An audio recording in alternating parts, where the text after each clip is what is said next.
Personally, I just commute by cycle, so I guess that contributes to the environment a bit from my end. So we tried this gamified sort of thing which was set up over here, where we had to spin a wheel and pick the whatever option comes. We have to try it once and then click a pick and mail it to an email ID which was shared to us. Yeah, it feels really good. Like people are really concerned.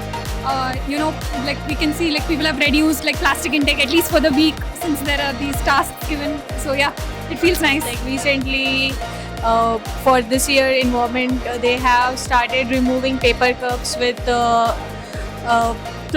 different cups which are not use and throw, so that we can in one way help save the environment, and many other such small things they will do.